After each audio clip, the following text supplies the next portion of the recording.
Welcome to the Hub channel. நம்ம சேனல்ல இன்னைக்கு என்ன டாபிக் பார்க்க போறோம் பாத்தீங்கன்னா நாட் ஒன்லி டாபிக் எல்லா யங்ஸ்டர்ஸோட ஒரு மினி ட்ரீம் கூட சொல்லலாம். ஸோ பட்ஜெட்ல எப்படி ஒரு ஹையர் எண்ட் கேமிங் பிசி வந்து டெவலப் பண்ண போறோம், ஓகே, ஸோ பில்ட் பண்ண போறோம், ஓகேயா, அதுதான் நம்ம பார்க்க போறோம். ஸோ இங்க பாத்தீங்கன்னா அதுக்கான திங்ஸ் எல்லாமே இருக்கு.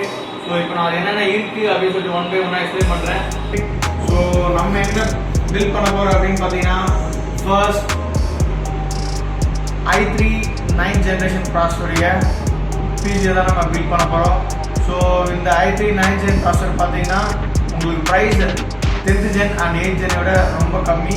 ஸோ இதோட லோயர் வெர்ஷன் 8th gen விட ரேட்டு கம்மி அண்ட் 10th gen விடவும் ரேட்டு கம்மி. ஏன்னு கேட்டிங்கன்னா ஸோ இந்த 9th gen processor பார்த்தீங்கன்னா பர்டிகுலர்லி ஃபார் ப்ராசஸரில் கிராஃபிக் வராது. ஸோ இண்டிவிஜுவல் கிராஃபிக் போட்டு நம்ம கேமிங் பிசி பில்ட் பண்ணுறப்ப ப்ராசஸருக்கு பண்ணுற காஸ்டுடைய செலவை நம்ம இதை பில்ட் பண்ணோன்னா நமக்கு ரொம்ப கம்மியாகும். ஸோ அதனால தான் i3 9th gen நான் சூஸ் பண்ணியிருக்கேன். So i3 9th gen. So அதுக்கான mother board 310M S2 mother board ஜிகாபைட்டில், ஓகேயா. ஸோ எல்லாமே பிராண்ட் வாரண்டி 3 years வாரண்டி இது. So model 120GB SSD hard disk 5 years warranty with budget 5 years warranty. எந்த ஒரு பிராண்டுமே நமக்கு அவ்வளோ சீக்கிரம் கொடுக்க மாட்டாங்க.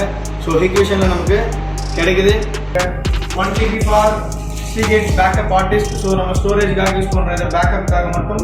ஸோ எஸ்எஸ்டியில் நம்ம OS ஃபுல்லாக இன்ஸ்டால் பண்ணிவிட்டு ஸோ நமக்கு தேவையான ஸ்டோரேஜ் பேக்கப்புக்காக 1TB Seagate நம்ம யூஸ் பண்ணுறோம், ஓகேங்களா. இது வந்து மாடல் பார்த்தீங்கன்னா பாரக்புரா மாடல் Seagateல, ஓகே. இதுவும் வந்து 2 years வாரண்டி. அண்ட் ரேம் பார்த்தீங்கன்னா ஃபைனலாக நம்ம crucial RAM 16GB 2 numbers total 32GB, ஓகேங்களா.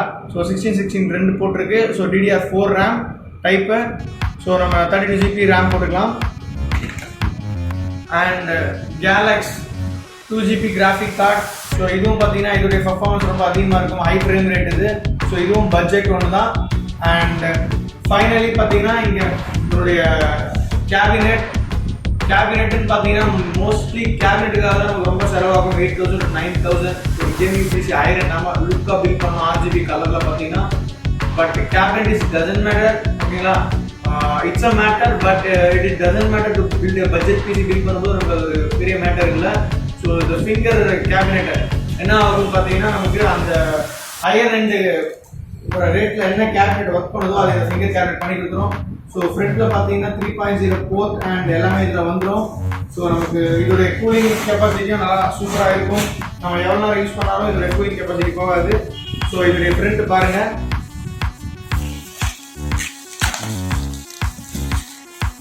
ஸோ ஒரு ரிச் லுக் தான் இது ஆக்சுவலாக fingers cabinet.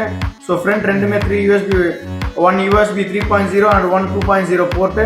So 2 audio jack and 1 power button and 1 reset button, ஓகேங்களா. ஸோ அண்ட் ஃபைனலி நம்மளுடைய மானிட்டர், ஓகேங்களா, as well as budget and நல்ல ஒரு கேமிங்க்கு ஐ சென்சிட்டிவ், நம்ம ஐயோட பயங்கர சென்சிட்டிவாக பார்த்துக்கூடிய நம்ம டெல் மேனுஃபேக்சரில் அந்த 24 inch மானிட்டர் தான் இது, ஓகேங்களா. ஸோ இதுவும் பார்த்தீங்கன்னா 3 years warranty and budget one for the gaming PC.